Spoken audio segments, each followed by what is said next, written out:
UPA versus NDA, Manmohan या मोदी सरकार, किसने भरी किसानों की झोली? एमएसपी भुगतान का पूरा सच।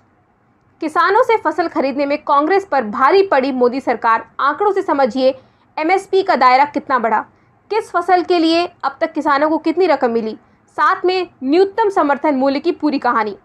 तीनों कृषि कानूनों की वापसी के बाद किसान आंदोलन खत्म हो गया, लेकिन न्यूनतम समर्थन मूल्य एमएसपी, मिनिमम सपोर्ट प्राइसेस लेकर किसानों और सरकार के बीच रार जारी है।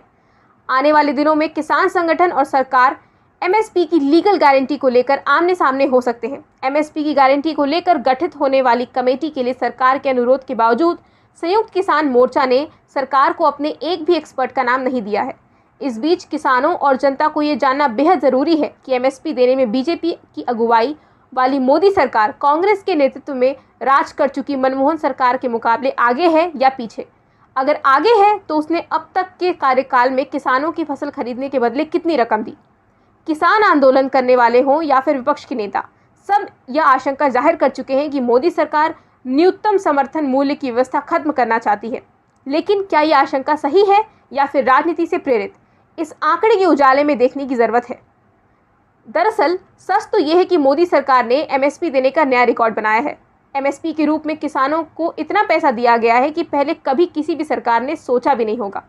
कृषि मंत्रालय से हमें मिली एक रिपोर्ट के अनुसार साल 2009 से 2014 तक एमएसपी के तौर पर किसानों को 4,60,528 करोड़ रुपए मिले थे, जबकि मोदी सरकार के आने के बाद इसमें काफ़ी वृद्धि की गई।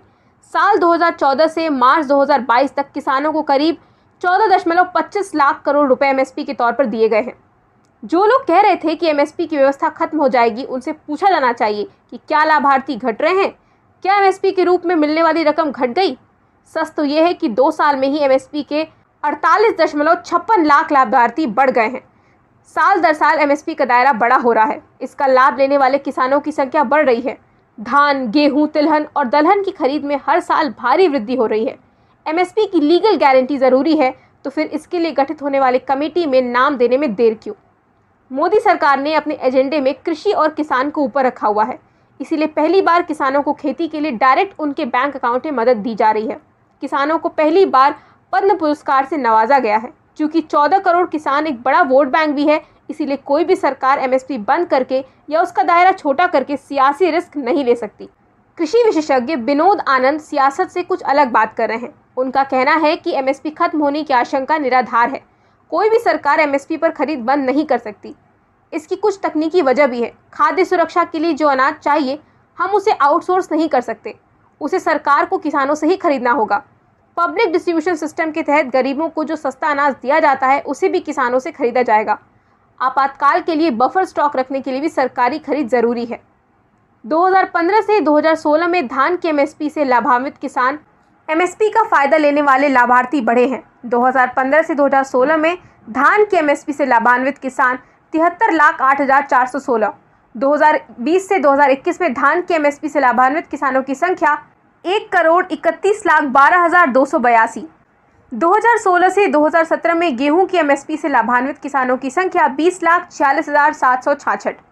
2021 से 2020 में गेहूं के एमएसपी से लाभान्वित किसानों की संख्या 49,19,851। खरीद कितनी बढ़ी? 2009 से 2014 तक 2,79,140 करोड़ रुपए का धान खरीदा गया है। 2014 से 2021-2022 तक 8,91,557 करोड़ रुपए का धान खरीदा गया है। 2009 से 2014 तक 1,68,283 करोड़ रुपए का गेहूं खरीदा गया है। 2014 से 2021-22 तक 4,50,789 करोड़ रुपए का गेहूं खरीदा गया है। एमएसपी की कहानी। एमएसपी इसलिए है ताकि किसानों को उनकी मेहनत और लागत के हिसाब से फसलों का उचित दाम मिले। किसानों को न्यूनतम समर्थन मूल्य की सुविधा लाल शास्त्री ने दी। वर्ष 1966-67 में पहली बार गेहूं और धान न्यूनतम समर्थन मूल्य तय किया हुआ। वर्ष 1966-67 में पहली बार गेहूं और धान न्यूनतम समर्थन मूल्य तय हुआ। कीमत तय करने के लिए केंद्र सरकार ने कृषि मूल्य आयोग का गठन किया। बाद में इसका नाम बदलकर सरकार ने 1985 में कृषि लागत और मूल्य आयोग कर दिया। एमएसपी कृषि लागत एवं मूल्य आयोग CACP तय करता है। इसे वैधानिक दर्जा नहीं है। कृषि लागत एवं मूल्य आयोग की सिफारिशों को लागू करना सरकार की मजबूरी नहीं है।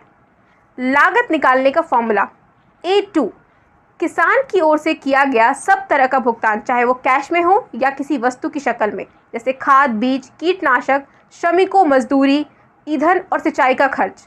A2 प्लस FL, इसमें A2 के अलावा परिवार के सदस्यों द्वारा खेती में की गई मेहनत का मेहनताना भी जोड़ा जाता है। C2 कॉम्प्रिहेंसिव कॉस्ट, ये लागत A2 प्लस FL के ऊपर होती है। लागत जानने का ये फॉर्मूला सर्वमान्य है। इसमें उस जमीन की कीमत भी जोड़ी जाती है जिसमें फसल उगाई गई, जमीन का किराया, खेती के काम में लगी स्थायी पूंजी और कुल कृषि पूंजी पर लगने वाला ब्याज भी इसमें जोड़ा जाता है।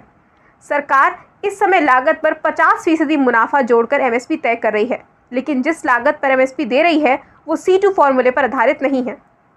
किन फसलों पर मिलती है MSP? केंद्र सरकार 23 फसलों पर MSP दे रही है। अनाज वाली फसलें गेहूं, धान, मक्का, बाजरा, ज्वार, जौ और रागी। दलहन फसलें अरहर, मूंग, उड़द, मसूर और चना। तिलहन फसलें सरसों, सोयाबीन, सूरजमुखी, तिल, राम तिल, मूंगफली और कुसुम। व्यावसायिक फसलें गन्ना, कपास, नारियल और jute.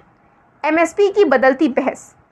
Rural and agrarian India network RAIN के अध्यक्ष प्रो सुधीर सुथार का कहना है कि कृषि कानून आने से पहले MSP को लेकर बहस यह थी कि पैसा स्वामीनाथन कमेटी के हिसाब से मिल रहा है या नहीं, दाम में कितनी वृद्धि हो रही है। लेकिन कृषि सुधार कानून आने के बाद बहस बदल गई। उसके बाद किसानों को लगने लगा कि मंडी नहीं रहेगी तो MSP कैसे मिलेगी। हालांकि 19 नवंबर 2021 को तीनों कृषि कानूनों को रद्द होने के बाद अब MSP की गारंटी का मुद्दा छाया हुआ है। MSP की व्यवस्था इसीलिए है ताकि बाजार में कीमतें गिरने के बावजूद सरकार किसानों को तय दाम दे। इसकी गारंटी मिलने के बाद किसानों का जीवन आसान हो जाएगा।